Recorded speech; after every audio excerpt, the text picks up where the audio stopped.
வையகமும் துயர் தீர்ந்தவே.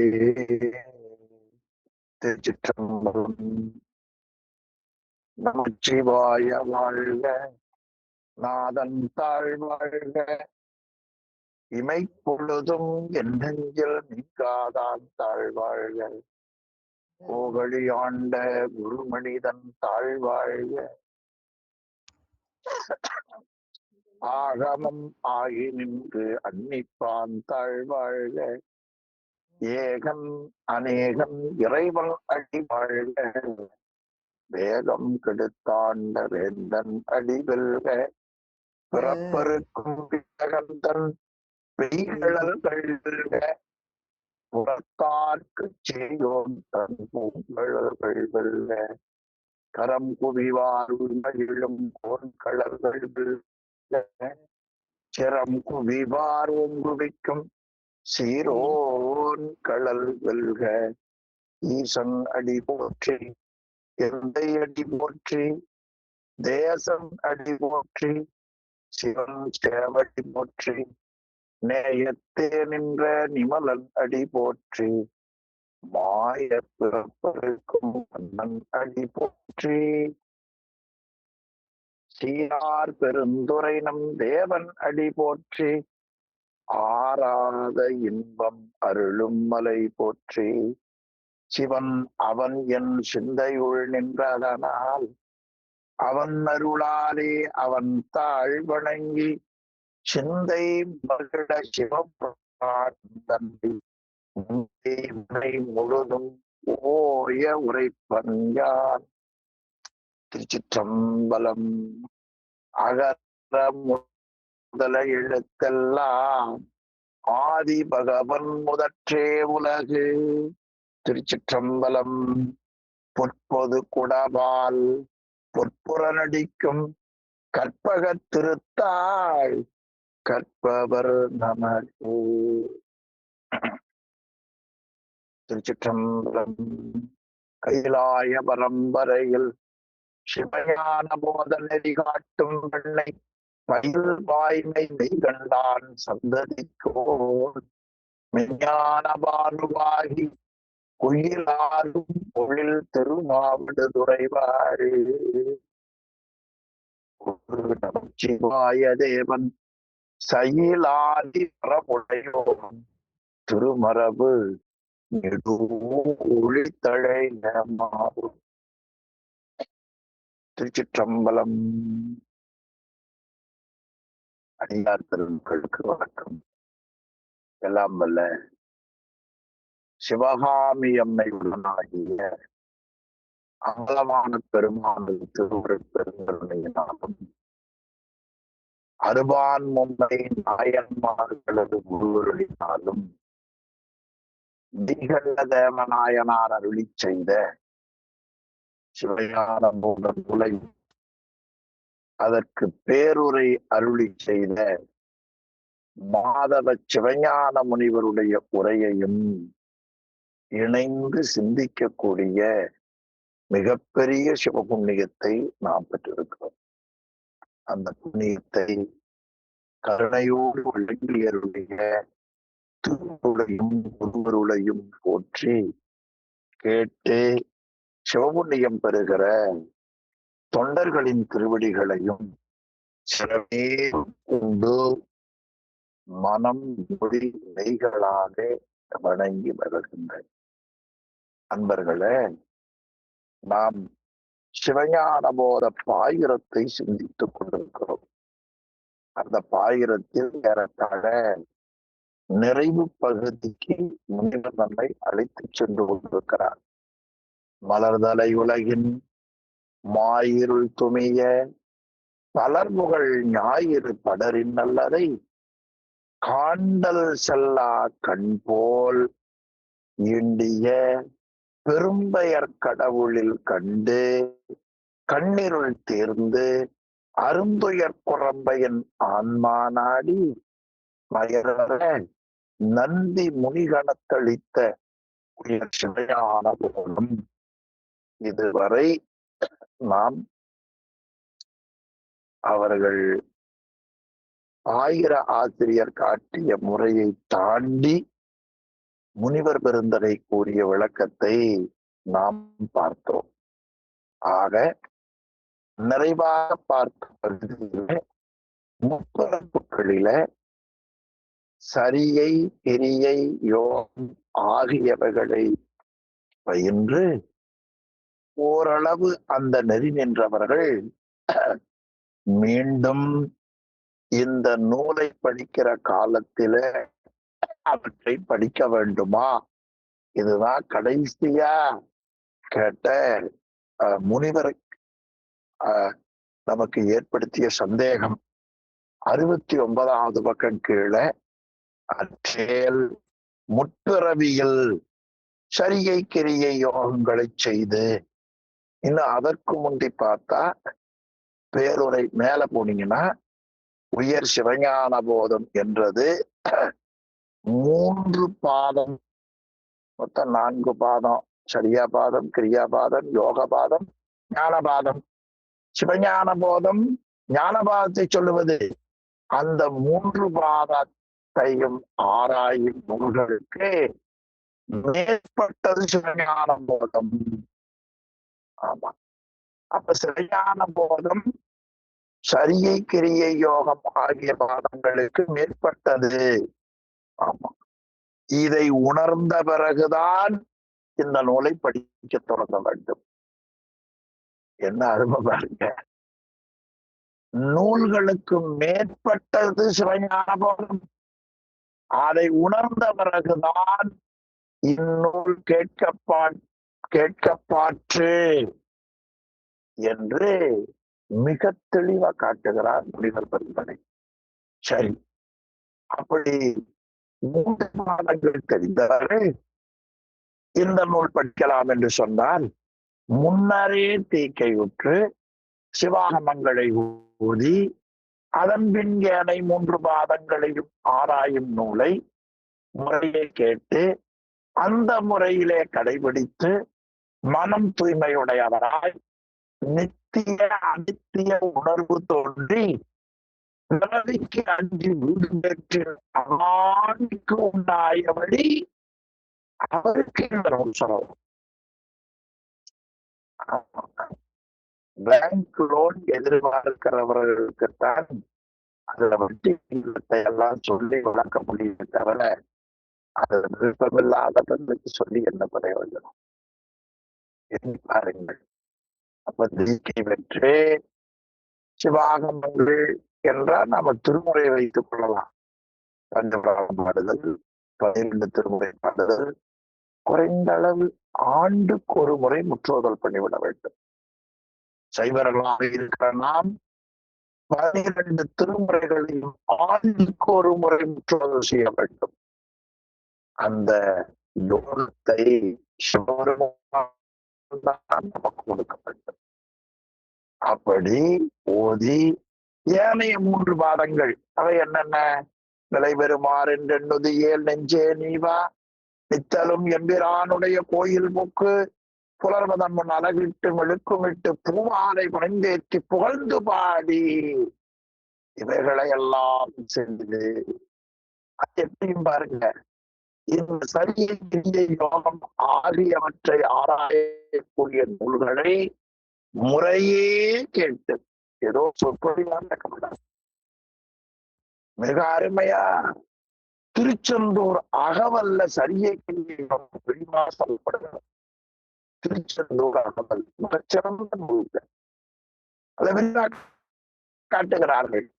கேட்டு அந்த நூல்ல என்ன முறை கடைபிடிக்க வேண்டும் என்று கூறியிருக்கிறார்களோ அதை கடைபிடித்துள்ளார். எளிமையா சொன்னா அப்பர் சுவாமிகள் தேவாரம், பெரும்புலர் காலை மூழ்கி பித்தருக்கு பத்தராகி அரும்பொடு மலர்கள் உண்டு அங்கு ஆபத்தை உள்ளே வைத்து விரும்பி நல் விளக்கு தூவும் விதியினால் இடம் அப்படி மனம் தூயராய் நித்திய அநித்தியம், இது நித்தியமான இது நிலையற்றவை, இது நிலையுடையனவை என்று தெளிவு 3 பாதங்களை கடைபிடிக்கிற பொழுதுதான் உயிர் உணரும். அப்படி கிடைத்த பிறகு ஐயோ, இந்த நிலையற்ற பிறவிக்கா இத்தனை உழைக்கிறது, இனி வேண்டாம் பிறப்பு, வெறுத்தேன் மனை வாழ்க்கை. அவங்க வள்ளுவ பெருமான் சொன்னாரு, ஏப்பா உனக்கு பிறவாமை வேண்டுமான்னார். வேண்டுகிற பொழுது கிடைக்குமா? வேண்டுங்கால் பிறவாமை. எப்பொழுது? வேண்டாமை வேண்ட வரும்னார். நீ நிலையற்ற பொருள்களின் மீது இருக்கிற பற்றுக்களை எப்போ ஒழிக்கிறாயோ அப்போ வரும்னார். என்ன அழகான குரல்கிறீங்க. வேண்டுங்கால் பிறவாமை மற்ற அது வேண்டாமை வேண்ட வரும். அப்படி வீடு பெற்றுல அவாமிக்கு அவான விருப்பம் அர்த்தம் இல்லையா? நிலையற்ற பொருள் மேல நமக்கு எத்தனை விருப்பம் இருக்குது. ஆடில, அணிகலன்கள்ல, வீடுல, புகழ்ல, நிலத்துல, செல்வத்துல ஒருத்தர் நம்மளை மதிக்கலைன்னா 2 நாள் தூக்கம் வர மாட்டேங்குது இல்லையா? இவையெல்லாம் அந்த அந்த ஆசை முழுவதும் நீங்க இதெல்லாம் நிலையற்றது என்பதை விட்டுவிட்டு இனி நாம் வீடு பேர் அடைய வேண்டும் என்று விருப்பமுடையவர்களுக்கு இந்த நூல் பாடம் சொல்லலாம், பாடம் கேட்கலாம். மேலும் போன முறை சொன்னதை நினைவூட்டினேன், மீண்டும் பாருங்க. அது மட்டும் இல்லாமல் முற்பரப்பில் சரியை கிரியை யோகங்களை செய்து, சரிகிரி யோகம் இந்த 3 பாதம் படிச்சமில்ல, குற்று பெற்று அறியாமை நீங்கினாருக்கு இப்பிறவியில் ஆமை செய்ய வேண்டாமையின் சரியை முதல் நூல் ஆராய்ந்து பின்னறிய நூல் கேட்கப்பாற்று. அப்படின்னா முற்பிறப்புகள்ல இதைய ஓரளவு செய்தவரை இப்பிறப்புல அதை கடைபிடிக்க வேண்டாம் என்றால் இல்ல, மீண்டும் இந்த பிறப்பிலேயும் அவற்றை மீண்டும் ஆராய்ந்த பிறகுதான் இந்த ஞான மாதத்தை கடைபிடிக்க வேண்டும். ஏன் சாமி அப்படி சொல்றீங்க? முற்பிறப்பிலேயே கொஞ்சம் செஞ்சுட்டோமல்ல அப்படின்னு கேட்டா, சிவஞான போதத்தினுடைய 12ஆம் நூற்பால் சொல்வதை அடுத்ததுல காட்டுகிறார். அவர் சிவமலர் சிவட்டா அம்பலம்படி அவருள் மருவி நேயம் அறிந்தவர் வேணவும் ஆலயமான மரணத்துடனே எனவே நாம் செய்ய வேண்டும். இனி சிவஞான போதத்துல நமக்கு சொல்லக்கூடிய 9ஆம் நூற்பால 3ஆம் அதிகரணத்துல மண் முதல் நாள் என தொடர்ந்த திருப்பாடலிலேயும் அதை தொடர்ந்து 59வது பாடலில அஞ்செழுத்தால் அடுத்த பக்கம் அதை கொஞ்சம் காமிங்க, அடுத்த பக்கம் அஞ்செழுத்தால் என்று தொடரக்கூடிய அந்த திருப்பாடல குண்டலியில் செய்து கோண்டம் சாணிக்கல் என்று 3 மேற்கோளை காட்டி, எனவே இந்த பிறவியிலேயும் மயக்கம் வரும், அந்த மயங்கம் நீக்குவதற்காக 3 மாத நூல்களையும் கற்ற பின்பே சிவஞான போதம் என்கிற நூலை நாம் படிக்க வேண்டும் என்பதாக காட்டுகிறார். மேலும் இதை எழுதிய ஆசிரியர் பாயத்தில் காட்டப்படுகிறது, பொய்கள் அகன்ற மெய்கண்ட தேவன். எனவே அவர் பொய்கண்ட அகன்றவர், அவருடைய திருவடியை ஞானிகள் சுற்றி கொண்டார்கள், அந்த அளவுக்கு அவர் தலைமை பெற்றவர் என்றும் அருமையாய் நமக்கு காட்டியிருக்கிறார். இதுவரை நாம் சென்ற வகுப்புல சிந்தித்தோம். மீண்டும் அடுத்த பகுதி உயர் சிவஞான போதம் என்பதால் இதனுடைய யாப்பும் கேட்போரும் நுதலிய பொருளும் நூற்பெயரும் நாடி தீர்ந்து கண்டு மயர்வரை என்பதால் நாடுதல் தீர்தல் இது பாயிரத்துல. ஆமா. அப்படின்னா அந்த பாயிரம் கொஞ்சம் நெஞ்சில இருக்கணும். அதாவது ஒரு பேப்பர்ல நீங்க எழுதி வச்சுக்கணும். இந்த பாயிரம் படிக்கிறக்குள்ளேயே 12 நூற்பாவினுடைய உரை படிக்க படிக்க விளங்குற அளவுக்கு அறிவை வளப்படுத்துவது இந்த பாயிரம் உரை. ஞாபகம் வச்சுக்கணும். அதனால உயர் சிவஞான போதம் என்றால் எந்தெந்த வகையில் இந்த நூல் உயர்த்தியது எனில், நாடி தீர்த்து கண்டு வயர் வர என்று கூறியதால் நுதலிய பொருள் வகையும் பயனும் நந்தி முனிகணத்தளித்த என்பதனால் வெளியும் வெள்ளை சுவேதவனன் மெய்கண்டால் ஆக்கியோன் பெயரும் தமிழ் வழங்கும் நிலைமை நூல் வழங்கும் நிலை என எல்லையும் உணர்ந்து கொள்க என்று இந்த பகுதியில அருமையா காட்டினார்.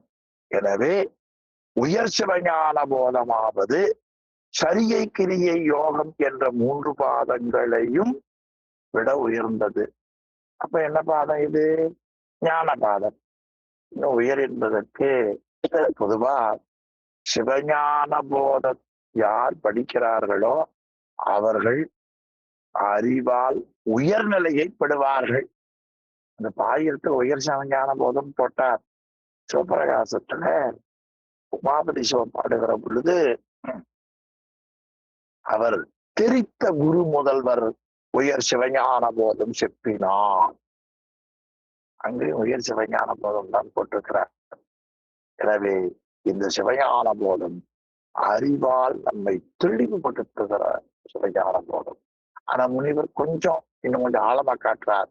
உயர்தலாவது சரியை கிரியை யோகம் என்ற 3 பாதங்களை விட உயர்ந்தது என்று சொல்லி, இந்த நூல் கேட்டற்குரியவர்கள் அந்த 3 பாதங்களையும் பயின்று தெளிந்தவர்கள் என்று நமக்கு இந்த பகுதி நல்லா சொல்லி, அது நாடி தீர்ந்து கண்டு மயர் வர இந்த முதலிய பொருள். இந்த நூற்பா இந்த சிவஞான போதம் சொல்வது என்ன?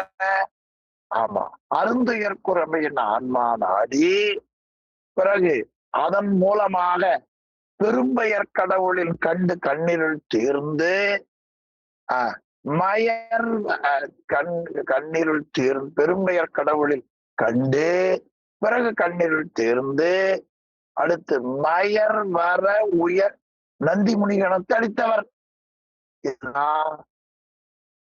இந்த பாயிரத்தின் முதலிய பொருள், சிவஞான போதத்தின் முதலிய பொருள். இதனுடைய வழி எது என்றால் நந்தி முனிகணத்து அளித்த வழி. இந்த நூலை செய்தவர் யார்? வெள்ளை சுவேதவனன் மெய்கண்ட தேவன் ஆக்கியோன் பெயர். இந்த நூல் எந்த பகுதியில கூறப்பட்டது? தமிழ் வழங்கும் நிலமே இந்நூல் வழங்கும் நிலம். இது எதுக்குன்னு கேட்டீங்கன்னா, பாயிரத்துக்கு சில இலக்கணம் சொன்னார்கள். பாயிரம் என்று சொன்னால் அந்த ஆயிரத்தில இடம்பெற வேண்டிய பகுதிகள் எவை எவை என்று நம்ம தமிழ் இலக்கணம் இருப்பதை நீங்கள் எல்லாரும் அறிவீர்கள். அல்ல என்னென்ன பாயிரத்துக்கு சொல்லப்படுவது என்று நாம் சிந்திப்போமே. ஆனால் பாயிரத்தில வரக்கூடிய செய்திகள் 8 என்று நம்முடைய இலக்கணங்கள் காட்டுகின்றன. அவையாவன ஆக்கியோன் பெயரே, வழியே, எல்லை, நுட்பெயர், யாப்பே, நுதலிய பொருள், கேட்போர், பயனோடு என் பொருளும் வாய்ப்ப காட்டல் பாயிரத்தின் இயல்பு. அப்ப இந்த நூல் ஆக்கியோன் பெயர் மெய்கண்ட தேவன், அதனுடைய வழி நந்தி முனிகணத்து அளித்த மரபு, எல்லை தமிழ் வழங்கும் நிலைமை எல்லை, நூல் பெயர் உயர் சிவஞான போதம், யாப்பு இந்நூல் கேட்கக்கூடிய இயல்பு. அது என்ன? சரியை கிரியை யோக நெறிகள் என்று பிறகு இந்த நூலை கேட்க வேண்டும். நுதலிய பொருள் முப்பொருள் உண்மையை சொல்லுவது கேட்போம். நாம பார்த்தோம் சிவாகமங்களை பயின்று திருமுறை பயின்று தீக்கை பெற்று சிவஞானம் உயர்ந்தோர் பயன் முப்பொருளை அறிந்து ஞான நெறி நின்று வீடு அடைதல். இதுதான் இந்த பாயிரத்துல வருகிற பகுதி. இந்த பகுதியை ரொம்ப அருமையா நமக்கு காட்டி ஆக கடைசிய சொல்லுகிற பொழுது இந்த பகுதியில 70வது பகுதியில கீழே ஈண்டு கூறும் பயன் முதலாயின ஏனைய ஆகமங்களுக்கு ஏழாமையின். ஏனைய ஆகமங்கள்ல ஏழாமைன்னு என்ன? இந்த தெளிவான கருத்து அங்கே சொல்லப்படவில்லை. ஏனைய ஆகமங்களுக்கு ஏழாமையின் இந்த ஒரு நூலுக்கே உரிய சிறப்பு பாயிரம் இது என்பதை உணர்க என்று தெளிவுபட காட்டுகிறார்.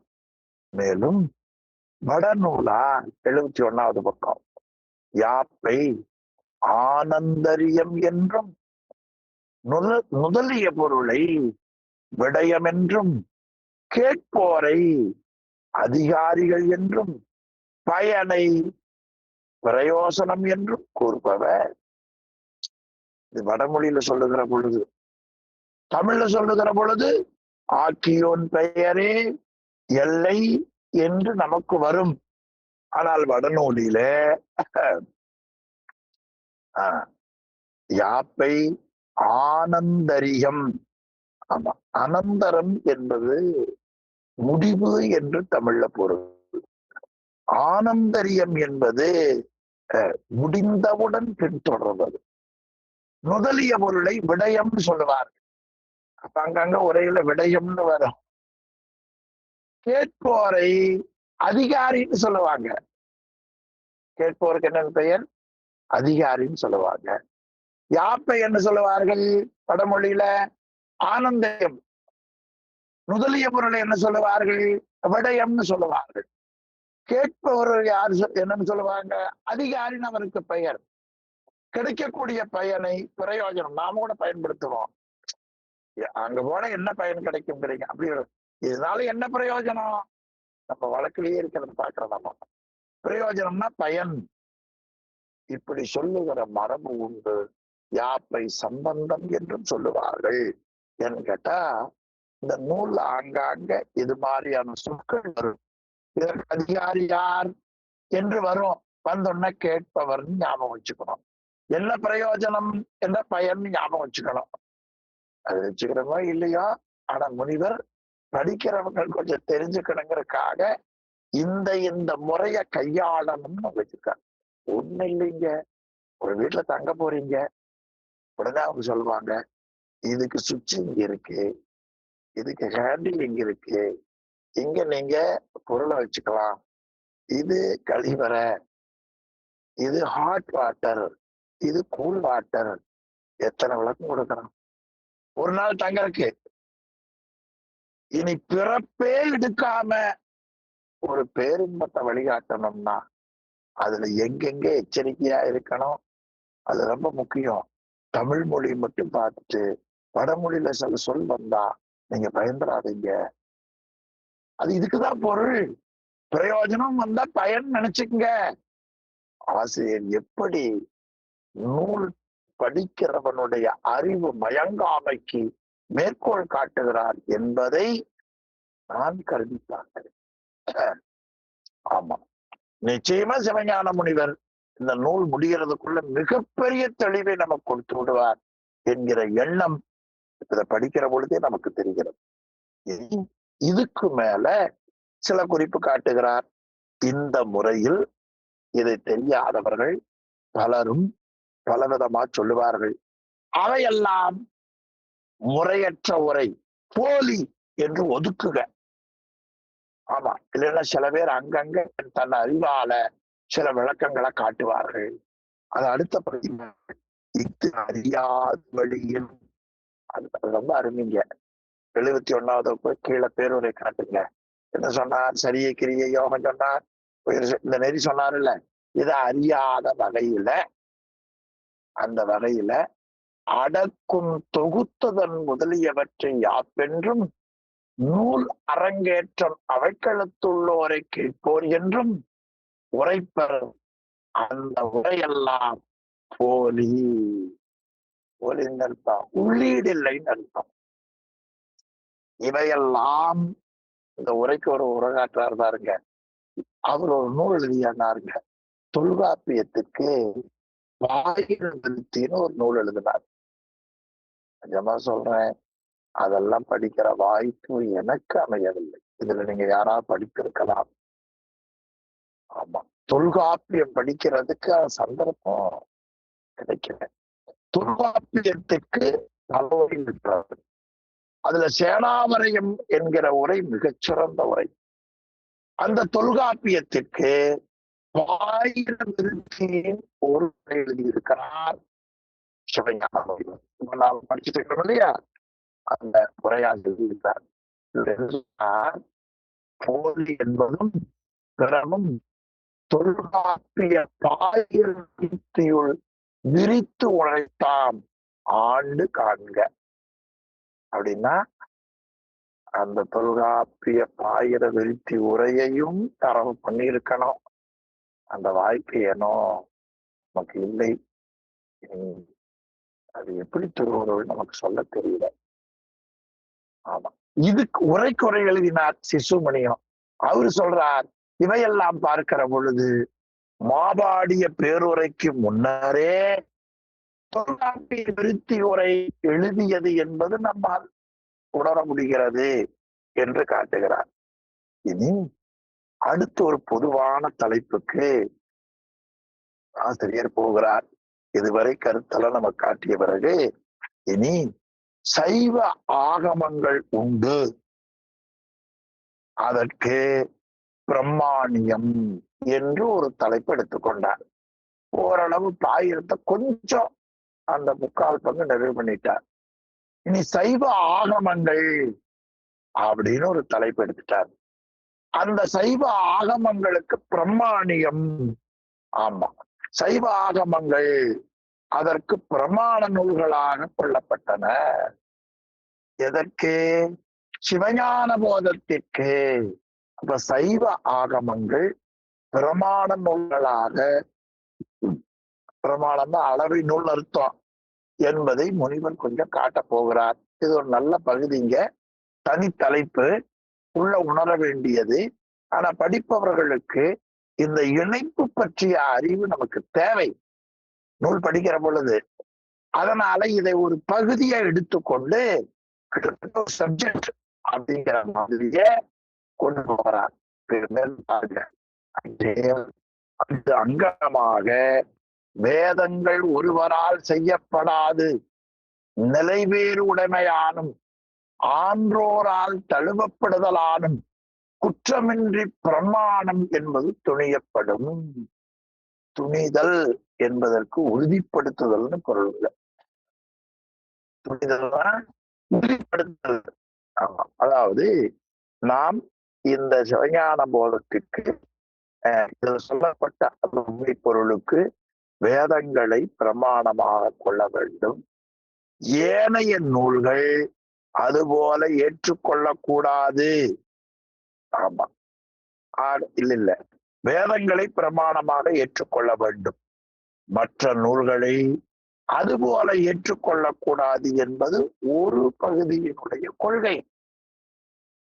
அவர்கள் வேதங்கள் யாராலும் செய்யப்படாதது, தாமாக தோன்றினும் என்று கருத்துடையவர்கள். அத இந்த கருத்துல காட்டினார். ஆமா, எனவே அங்கனம் வேதங்கள் ஒருவரால் செய்யப்படாதது, நிலைமையுடையது, ஆண்டவரால் தழுவப்படுதெல்லாம் கைவிடப்பட்டது அர்த்தம். அச்சமின்றி அதற்கு பிரமாணமாக இருப்பது. எனவே வேதங்கள் யாராலும் செய்யப்படவில்லை, அது தாமாக தோன்றின. அத வடமொழியில சொல்லுகிற பொழுது அபர்ஷேயம் என்று சொல்லுவார்.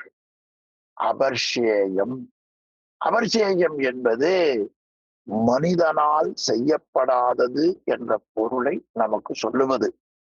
அந்த முறையில இவற்றையெல்லாம் நமக்கு தெளிவுபடுத்திய ஆசிரியர் மேலும் ஆகமங்கள் அவ்வாறின்றி 71வது பக்கம் கீழே கிடக்க ஆகமங்கள் அவ்வாறு நித்தமன்றி ஒருவரால் செய்யப்பட்டமையானும் பிரம்மப்பொருள் வேதம் ஒன்றாலே உணர்த்தப்படும் என்பது எல்லாருக்கும் ஒப்ப முடிந்த கருத்து. இது சிவஞான முனிவர் காட்டுகிறார். ஆமா, வேதங்கள் நிலைவேறுடையன என்று சொல்லுவார்கள். 71வது பக்கம் கீழே இருக்கிற பகுதி மட்டும் காட்டுங்க. 71 இங்கே நிறுத்திருங்க போதும். கீழே ஆகமங்கள் அவ்வாறு நித்தமன்றி ஒருவரால் செய்யப்பட்டது. இதற்கு முன்னால முனிவர் காட்டுவது வேதங்கள் ஒருவரால் செய்யப்படாது நிலைவேறு உடையது, ஆன்றோரால் தழுவப்படுவது. எனவே குற்றமின்றி இதுக்கு பிரமாணம் எடுத்துக்கலாம்னு சொல்லுகிறார்கள். ஆனால் இந்த வேதங்களை பற்றி சில கருத்துக்களை பற்றி இந்த பகுதியில் என்ன காட்டுகிறார்? அதாவது வேதங்கள் மனிதனால் செய்யப்படாதது, எனவே வேதங்கள் என்றென்றும் நிலைவேறுடையது என்று சொல்லுவார்கள். அதாவது ஒரு ஊழிக்காலத்தில் உலகம் முற்றும் அழிந்தாலும் வேதங்கள் மட்டும் அழியாமல் நிலை பெற்று அடுத்த ஊழியில் தோன்றும் என்பது ஒரு சாரருடைய கொள்கை. ஆன்றோர்கள் எனப்படுபவர்கள் வேத விதிகளை ஒத்துக்கொள்வார்கள் என்பதாலும் வேதமே சிறப்புடைய பிரமாண நூல் பரம்பொருளை பற்றி உரைத்தாலும் வேதங்களை முதன்மை உடையன என்று நமக்கு சொல்லுவார்கள். ஆகமங்களை பற்றி வருகிற பொழுது அவையெல்லாம் சூத்திரம் போல வேத உரைகளுக்கு விரிவுரை போன்று அமைந்துள்ளது என்று முனிவர் தனக்கு ஏற்பட்ட கல்வி அறிவை காட்டுகிறார். ஆக வேதங்களை ஆகமங்களை நன்கு கற்றவர். எனவே அவர் இந்த வேதங்களுக்கு விரிவுரை போல சூத்திரம் போல அமைந்தன. அந்த முறையில வேதத்தின் விளக்கமாக அமைந்தவைகள் ஆகமங்கள். அந்த ஆகமங்களும் பிரமாண நூல்களே என்று நாம் எடுத்துக்கொள்வோமே. ஆனால் முற்கூறிய நிலையில அதனுடைய வேறுபாடுகளை சொல்லக்கூடிய ஒரு சாரனுடைய கருத்தை மறுக்கலாம். ஆனால் இது போல கூடாமல் அந்த காரணத்தை விரிவாக நமக்கு காட்டுகிறார்.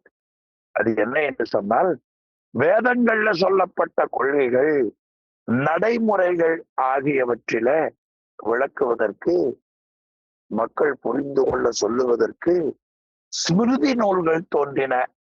அவை பல, அவற்றினுடைய ஆசிரியர்களும் பலர். ஸ்மிருதி என்ற வட சொல்லுக்கு தமிழ் வடிவம் மிருதி என்ற முனிவரால் ஆளப்படுவது. இந்த மிருதி நூற்கொள்கள் காலந்தோறும் வேறுபடக்கூடியன என்பதை நமக்கு பின்னால வந்த சிலர் காட்டுகிறார்கள். அது நம்முடைய பாரதியார் அவர்கள் அந்த கருத்து இருப்பதால பின்னும் மிருதிகள் செய்தார் அவை பேணும் மனிதர் உலகினில் இல்லை என்று காட்டிவிட்டார் என்று உரைக்கு உரையாசிரியர் காட்டுகிறார். மண்ணும் இயல்பின அல்ல, அவை மாறி பயின்று வருவன ஆகும்னு காட்டுகிறார். எனவே மிருதி நூல்கள் மனிதர்களால் செய்யப்பட்டன. அதில் மனு என்பவர் ஒரு செய்தது மனு சாஸ்திரம். மனு என்பவர் செய்தார். அந்த மனுக்கு ஸ்மிருதி நூல் என்று பெயர். இந்த ஸ்மிருதி நூல் வழியில் ஒழுங்குபவர்கள் ஸ்மார்த்தர்கள் என்று சொல்லப்படுபவர்கள். ஆகமங்கள் இறைவனால் தோற்றுவிக்கப்பட்டன, மனு நூல் மனிதரால் தோற்றுவிக்கப்பட்டன. எனவே சைவ நெறியில இருப்பவர்கள் மனு ஸ்மிருதி நூலை ஏற்றுக்கொள்வதில்லை. இறைவனை மனிதர்களோடு இணையாக வைத்து நாம் ஒப்புமை கூடுவது மிகப்பெரிய குற்றமாகும். எனவே நாம் அப்படி எடுத்துக்கொள்வது முறையில்லை என்று முனிவர் காட்டுகிறார். இந்த பகுதியில காட்டுகிறார்.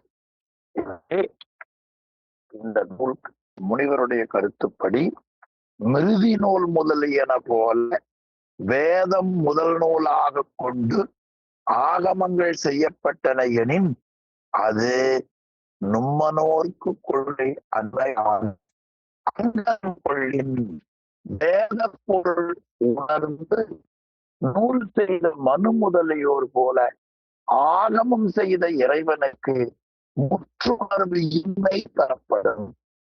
மனிதர்களுக்கே முற்றுணர்வு கிடையாது, இறைவனுக்கு உண்டு. எனவே ஆகமங்கள் பிரமாணம் என கூறுவோமே ஆனால் முற்றுணர்வுடைய இறைவன் உண்மை துணிந்த பின்னர் அவரால் செய்யப்பட்ட ஆகமம் பிரமாணம் என்று நாம் உறுதியாக கூறலாம். எனவே ஆகமம் பிரமாணம் என துணிந்த பின்னர் ஆனால் இறைவன் உண்மை துணியப்படும் என ஒன்றினை ஒன்றுபற்றல் என்னும் குற்றமாம் ஆகிவிடும். எனவே ஆகமம் பிரமாணம் என்று நாம் தெளிவாக அமைத்துக் கொள்ள வேண்டும் என்று இந்த நூலிய செய்திகளுக்கு நாம் பிரமாணமாக கொள்ளக்கூடியவைகள் வேதம் ஆகமோ என்பதற்கு சில விளக்கங்கள் காட்டுகிறார்.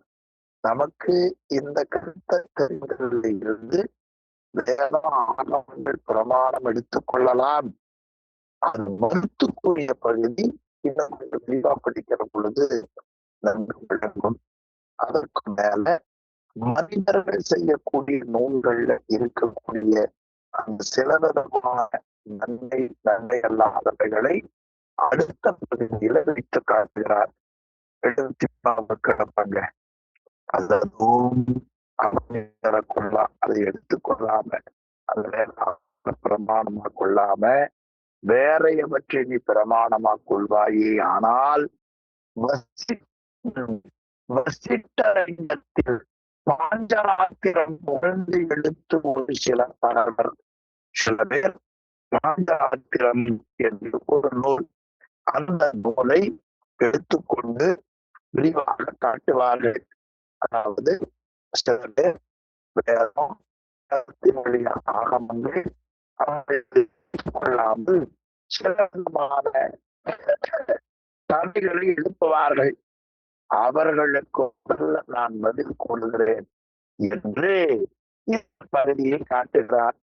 அதுல நமக்கு சொல்லப்படுவது வசிட்டலிங்கம் என்பது லிங்க புராணம்.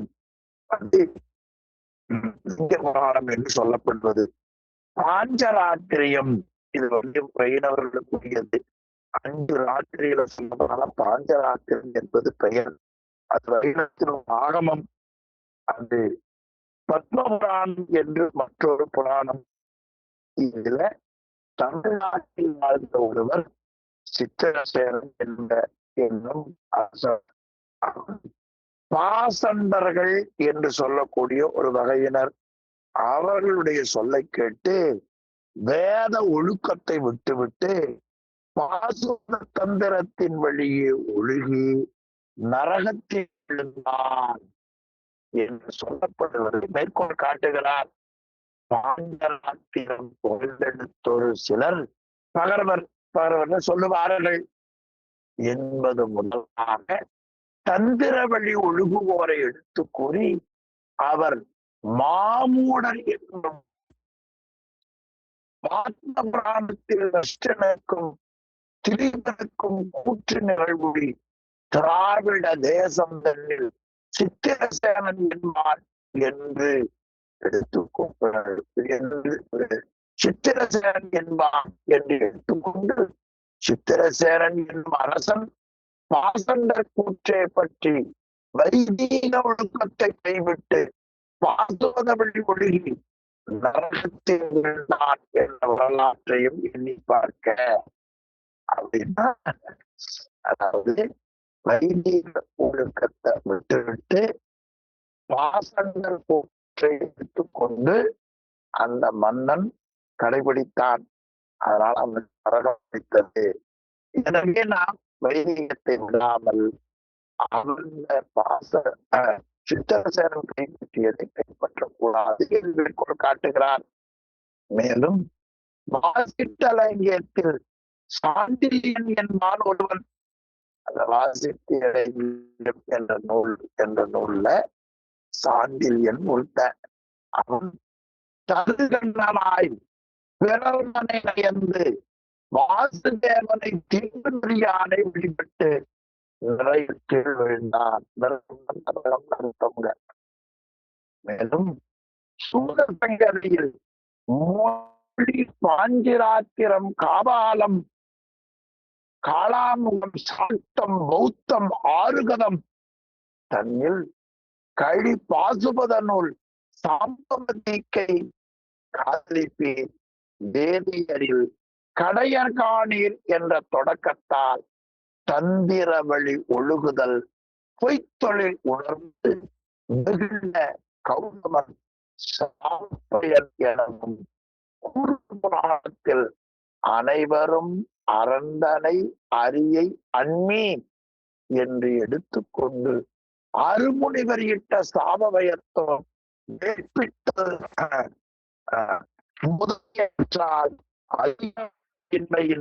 நிறுத்தியின்றி வருந்துவோர்க்கு நிறுத்தியின் பொருட்டு தந்திரம் செய்யப்பட்டது எனவும் நமக்கு நடைமுறையில் பார்க்கிறோம். இதெல்லாம் நம்ம அந்த நூலை படிச்சதும் தெரியல. அந்த நூல் பேரே இதுவரை கேட்டதில்லை. ஆனா அந்த நூல்களை தரவு பண்ணியிருக்கிறார். அந்த நூல்ல சொல்லப்பட்ட கருத்துக்கள் இரண்டொன்றை மேற்கோள் காட்டியிருக்கிறார். இதெல்லாம் விட்டவர்களுக்கு இடர்கள். மேலும் மோக நூல் நிர்ணயம் செய்வோம் விடைக்குயாய் என்பதனால் ஆகமங்கள் மோகிப்பிக்கும் நூல் எனவும் நமக்கு கூறுகிறார்கள். எனவே ஆகம பிரமாணம் அல்ல என்பது இன்னொரு மேற்கோள்களால் நமக்கு தெளிவாக விளங்குகின்றன. அந்த முறையில எல்லா உயிர்களும் வேறனுடைய பரமசிவனால் செய்யப்பட்டவர்களே வேதங்களுக்கு பிரமாணம்தான் உண்மை என்று செற்றனர் விளங்கும் என்று காட்டினார். அந்த முறையில் சிவாகமங்களும் நமக்கு பிரமாணமாகும். வேதம் முதல் உலகாயிரம் நூல் இறுதியான எல்லா நெறியும் பரமசிவனால் செய்யப்பட்டவையும் பிரமாணம் என சூத சங்கதியில் கூறியவற்றால் அறிய இல்லைங்களா? இந்த நூல் நமக்கு பரிச்சயமாக இருந்தால் ஆனால் அது வந்து அவசியம் செஞ்சுக்கலாம். அந்த நூல் பயிற்சி எனக்கு இல்லை, உங்களை யாரால் இருக்கலாம்.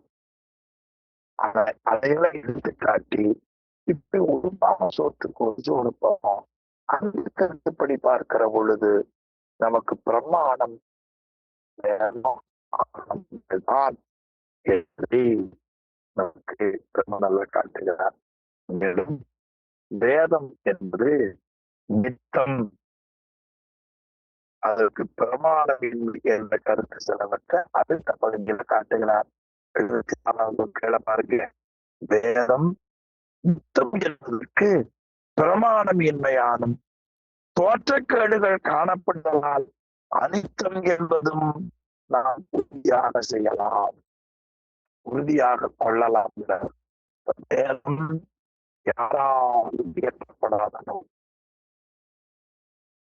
அதனால் அது பொருள்.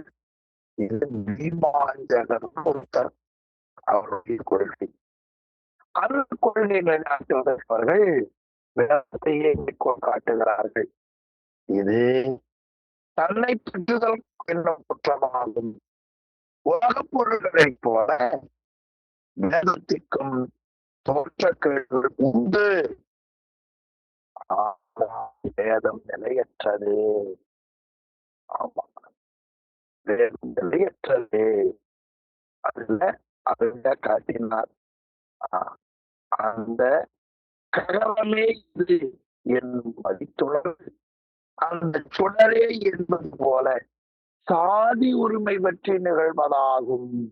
அதாவது காய் என்கிற எழுத்து, அந்த எழுத்தை முன்னமே படித்து அறிந்திருப்பவனுக்கு அதே எழுத்தை மற்றொரு முறை பார்க்க நேரிடுமையானால் நாம் முன் கண்ட ககரம் இதுதானே என்ற உணர்வு வரும். ஒரு விளக்கு, அந்த விளக்கை ஒருவன் பார்க்கலாம். அப்பொழுது அந்த விளக்கு என்பது இதுதானே என்ற நினைவு எழும். இந்த ரெண்டும் ஒற்றுமை பற்றி தோன்றிய நினைவுகளை இல்லாமல் அது யுத்தம் என்று நாம் சொல்ல முடியாது. அதை காட்டி என்பது போல சாதி ஒருமை பற்றி நிகழ்வதாகும். ஆனால் அவ்வாறு இல்லாமல் எழுத்துக்கள் நித்தமென கொண்டாலும் கூட அவை ஒன்றோடொன்று தொடர்பாக வரும் சொற்கள் அனித்தமே. ஆமா, நீங்க நித்தத்தை தொடர்பான நித்தம்னு சொல்வார்கள். ஆற்றில வெள்ளம் ஓடுகிற பொழுது ஒரு குறிப்பிட்ட இடத்தில் இருப்பது போல தெரியும். ஆனால் பூமையானால் வெள்ளம் கொண்டிருக்கிறது நிலைப்பது போல தெரியும். நன்கு ஆராய்ந்தால் புதிய வெள்ளம் வருவதும் இருக்கிற வெள்ளம் வெளியே போவதும் நன்றாக தோன்றும். எனவே அது நிற்பதும் ஒடுங்குவதுமாக அந்த நீர் இருப்பதை நாம் உணரலாம். அதை போல ஆசிரியர் முனிவர் அதை காட்டி உலகத்திற்கு தோற்ற ஒடுக்கங்கள் உண்மையில் பிறவாக நித்தம் என்பது பொருந்தாது. எல்லா உயிர்களின் மேலேயும் பேரருடைய பரமசிவனால் செய்யப்பட்டவைதான் வேதங்கள். வேதங்களுக்கு பிரமாணம் உண்மையாகும். எனவே அந்த முறையில் சிவாகமங்களும் பிரமாண நூல் என்பதை நாம் உறுதியாக எடுத்துக்கொள்ளலாம், துணியப்படும். அது வேதம் முதல் உலகாயத நூல் இறுதியாக எல்லா நெறியும் பரமசிவனால் செய்யப்பட்டது என் பிரமாணமாம் என சூதசங்கியை என்ற நூல் கூறியவற்றாலும் அறிந்து கொள்ளுக என்று நமக்கு பகுதியிலே யாவும் பிரமாணமே என்று நமக்கு அருமையாக காட்டியிருக்கிறார். நாம் எடுத்துக்கொள்ள வேண்டியது உலோகாயதன் வேத முதலா உலோகாயத நூல் வரை இறைவனால் செய்யப்பட்டதற்கு பிரமாணம் சூதசங்கையில் சொல்லப்படுவது. அதனால் எல்லாம் இறைவனால் செய்யப்பட்டது என்கிற கருத்தை இதுல அருமையா காட்டுகிறார். இதுல பலவிதமான ஆராய்ச்சியை பலவிதமான முன்னுரிமைகளுக்கு ஏற்ப இந்த பகுதியை ரொம்ப நல்லா காட்டினார். அதுல காரக ஏது ஞாபக ஏது என்று 2 பகுதி, அந்த 2 பகுதி பின்னால் போகிறது. அந்த தொடர்பை இந்த பகுதியில கொஞ்சம் குறிப்பா காட்டுகிறார். அதுல 76வது பக்கம் சொல்லப்பட்டது.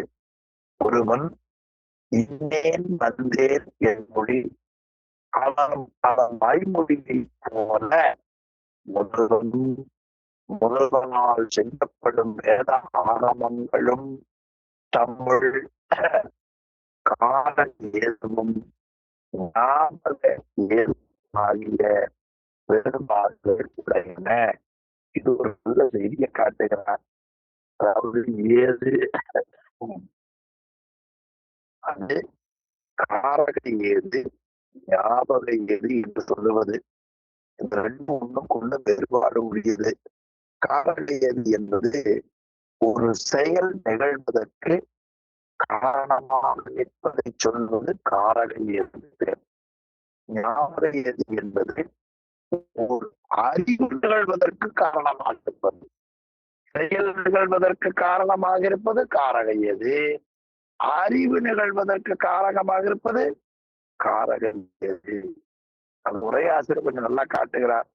ஒரு வீட்டுல முன் பகுதியில ஒரு வந்து நிற்கிறார்.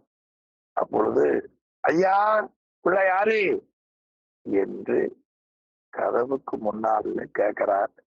அப்படி கேட்ட பொழுது குரல் வந்தது, ஆனா யாருன்னு தெரியல.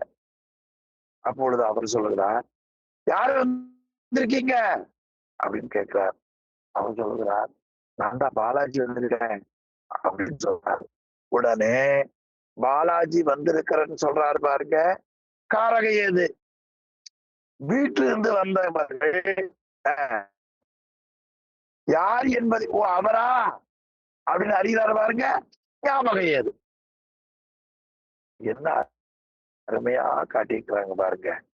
அப்போ ஒருவன் இன்னோன் வந்தேன், பாலாஜி வந்தேன் என்பொழியும் அவனும் அவன் வாய்மொழியும் போல முதல்வனும் முதல்வனால் செய்யப்படும் வேத ஆகமங்களும் தங்கள் காரக ஏதுவும் ஞாபக ஏதுவும் ஆகிய வேறுபாடு உடைமையின் என்று காட்டுகிறார்.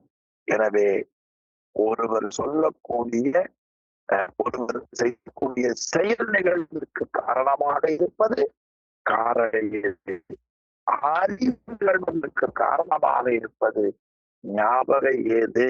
அதை பற்றி இந்த பகுதியில ஆசிரியர் முனிவர் காட்டுகிறார். கொஞ்சமா நாம் சிந்தித்திருக்கிறோம். பிறகு அடுத்த வகுப்பில் சொல்லி இதற்கு பேரொரு செய்த திருவருள். நல்ல படித்தவர்களுக்கு பாடல்கள் வேற, ஆனால் ஒரு பெரிய ஆசையின் காரணத்தால் மிகப்பெரிய பொருளை பற்றி மிகப்பெரியவர் காட்டிய உரையை சிந்திக்க நாம் எடுத்திருக்கிற ஒரு முயற்சி இருக்கிறதே, அது திருவருள் உபகாரம் தான் என்பதை இந்த நல்ல நாளிலே நல்ல நேரத்திலே உங்களுக்கு நினைவூட்டி தொடர்ந்து சிந்திக்கக்கூடிய நல்ல வாய்ப்பை பரம்பொருள் நமக்கு கொடுக்க வேண்டும் என்கிற விண்ணப்பத்தையும் வைத்து இந்த அளவில இன்றைய வகுப்பை நிறைவு செய்வோம். சிவாய நம. திருச்சிற்றம்பலம்.